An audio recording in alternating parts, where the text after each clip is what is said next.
by, and thank you for the facilities, Warren.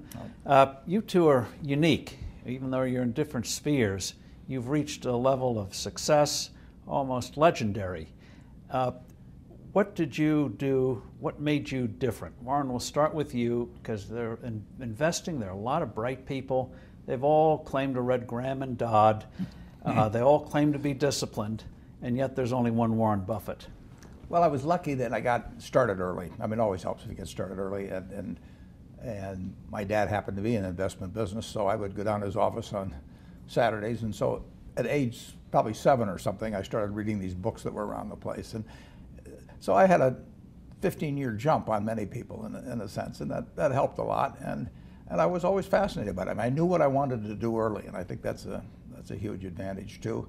And then you don't need a lot of brains in this business. I mean, I've always said if you got an IQ of 160, give away 30 points to somebody else, because you don't need it in investments. What you do need is emotional stability. You have to be able to think independently, and you have to be when you come to a conclusion, you have to really not care what other people say, and just follow the facts and follow your reasoning. And that's tough for a lot of people. That part I think I was just lucky with. I was born that way. In terms of emotions, it's a truism that in investing, emotions are your enemy. Absolutely. That when the market's good, if you feel good, don't. If you feel bad, you should probably do it. Right. But how did you? What was that extra thing where so many will acknowledge that, and yet we saw in the current crisis they panicked while you went into seemingly potential disasters like GE and Goldman Sachs. Yeah. I can't really tell you the answer. I mean, I didn't learn in school or anything. It never bothered me if people disagreed with what I thought, as long as I felt I knew the facts. I mean, there's a whole bunch of things I don't know a thing about. I just stay away from those.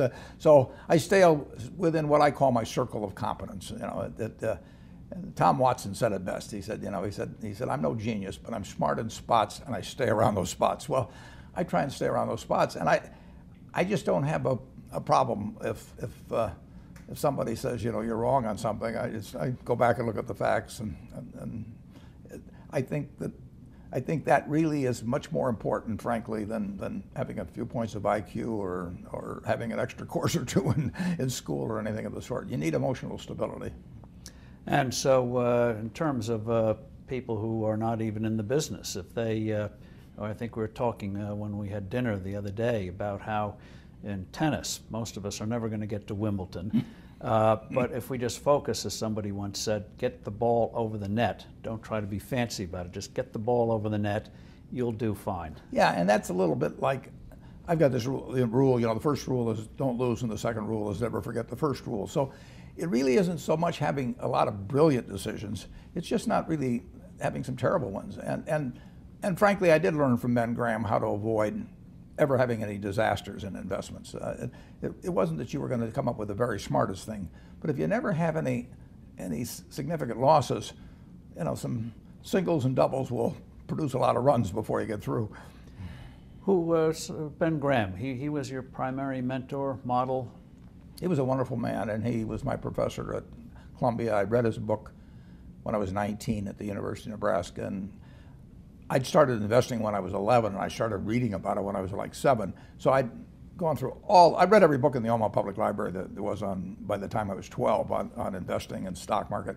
And I had a lot of fun, but I never really I never got grounded in anything. And it was entertaining, but it wasn't going to be profitable. And then I read Graham's book, The Intelligent Investor, when I was at the University of Nebraska.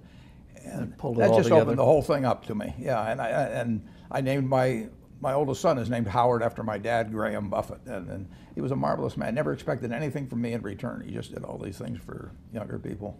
You have just a couple of quick examples of the things that he did that you will look back on? It's one thing to read something, but quite another to see it in action. Well, but what he did was he got me thinking, not as a stock as something with a ticker symbol that wiggles around and that that you look at charts on or anything. He taught me to think about it as part of a business, and that was vital. And he taught me not to really pay any attention to stock market fluctuations except when they were working in my favor, so that not to get elated because something had gone up or depressed because it went down. So if I knew the facts on something and it went down, I bought more of it. because I looked at it as a business. And So- then he taught that famous lesson about a margin of safety, that you don't drive a truck that weighs 9,900 pounds across a bridge that says limit 10,000 pounds, because you can't be that sure about it. If you see something like that, you go down a little further down the road and you find one that says limit 20,000 pounds, and that's the one you drive across. So he, in effect, taught you that stocks weren't just numbers. Numbers That's were right. shorthand for flesh and blood businesses. Absolutely. And very easy to overlook. I've never forgotten